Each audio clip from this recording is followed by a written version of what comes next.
Trudeau is putting our country at risk. Literally, militarily speaking, we're not spending enough on defense. And we're not meeting our NATO targets. At the 2014 NATO summit in Wales, it was agreed that every NATO ally must spend a minimum of 2% of their country's GDP on their military and defense. Now, the idea behind NATO is that if a non-NATO country, say a North Korea, China, Russia, Middle East, were to mess and attack a NATO ally, the US, the UK, Canada, France, Germany, Denmark, all these countries are gonna rain hell all over you. Now, this obviously deters a non-NATO ally not to mess with anybody in NATO. Now, that's why, since NATO has been created, there hasn't been a lot of serious major wars causing a world war situation. I mean, it just makes no sense for a non-NATO country to even dare mess with anybody. They're dead in a day.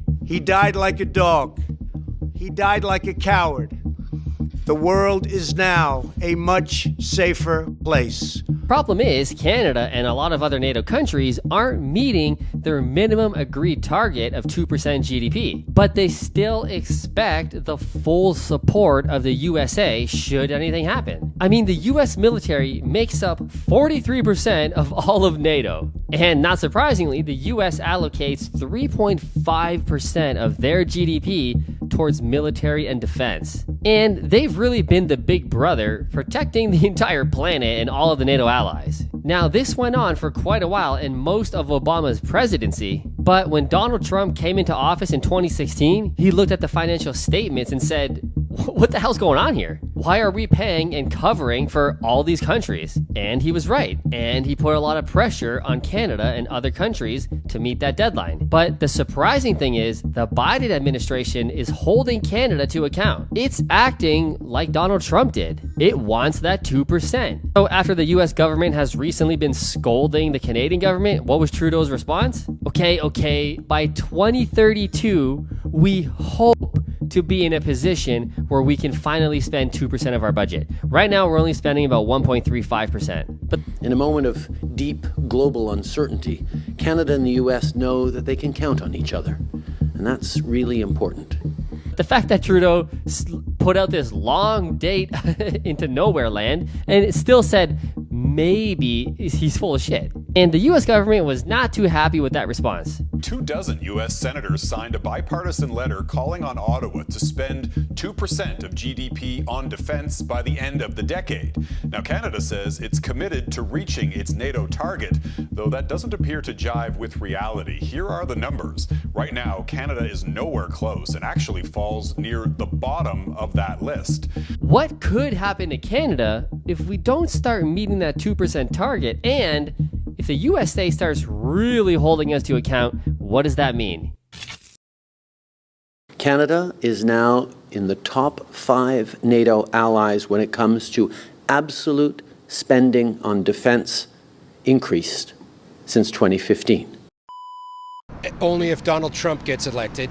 I mean, really, the whole thing about NATO is that if you harm one, you harm all, and to make it a price issue is irresponsible. So if Canada and other countries aren't meeting their targets, this really erodes the whole purpose of NATO. And that's what the US is really concerned about. See, the idea is to basically have a giant pool of money and weapons and military personnel so that if anything happens one day, a possible World War event, NATO is going to put a stop to that because they're going to rain down so much hell on whoever picked a fight with anyone that it ain't gonna happen. But if that pot starts to dwindle and dwindle and dwindle, it's not really gonna have the effect manpower-wise, but also psychology-wise to other bully countries who want to mess with the US, Canada, or Germany, or France, or the UK. It's kind of giving an opening, and the US knows this. Now, what this does more so for us at home in real time is put a strain on our trade relationship with the US.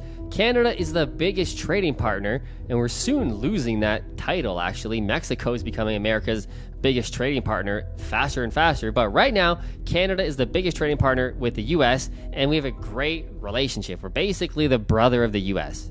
But if we're not meeting on a very important metric that the US obviously really values and relies on, it's going to kind of put a strain on the relationship for everything else.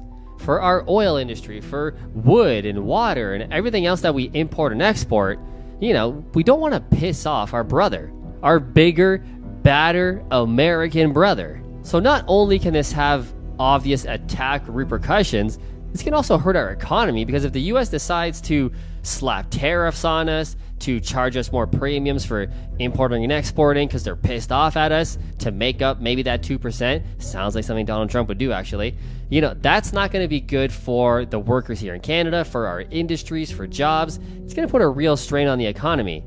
The US can do whatever it wants to anybody if it really wants to. It can chokehold any economy with tariffs and fees and more regulation. So we don't want to piss off our biggest trading partner. Not only that, we also don't want to agitate our known enemies. A North Korea, a Russia, a China. Apparently, they say they're our enemies, but you know what I mean. Everybody can see how much each country is putting in. And if China or Russia, let's say they want to do something, and they see our pot dwindling and dwindling, it's possibly leaving an opening. It's leaving a soft spot for them to push on. But there's a lot more that goes into NATO than just the obvious, if somebody bombs us, we're going to bomb the hell out of them. There's a lot of other back-end security that we don't see. Possible wars that we don't even know about that were going to happen, but were stopped because of the intel and the resources and the back-end support from the NATO budget. And if that keeps dwindling, which, that's not good either, which is really, if I were to guess, the next World War, World War III, it probably wouldn't look like the first two. It's going to look a lot more like taking out the power outage and blocking off the entire eastern seaboard in America. The banking industry is going to collapse, cutting pipelines and, hacking into systems and shutting off electricity to half the country, half the world. A world war is probably going to look more like that. So we need more money, more intel, more personnel to stop from those things happening. Things me and you don't even know are happening right now. A possible leak of a viral contagion that can spread across the entire planet. We don't want something like that happening again.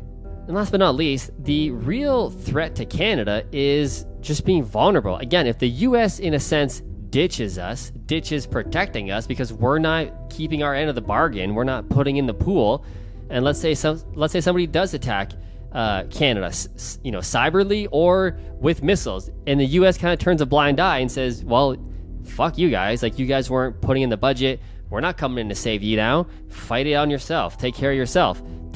We don't have the resources to do that. We need our big brother America. So again, we really want to keep up to our agreements. Now, Pierre Poilievre has admitted that even if he gets to win as prime minister, he definitely wants to reach that 2% target, but he said full out, I don't know if I can. The budget is such a friggin' mess. I don't know if I can allocate the money for the 2% target, and if I make a promise, I want to keep it. Now, I don't know. I personally didn't really like that response from Pierre, because I think he should just get in there and make it happen. Meeting that NATO target is one of the most important things that we need to do. Again, we got to be in good standing with the U.S. We obviously have to protect our country with a military, and we don't really have the best one, let's be honest.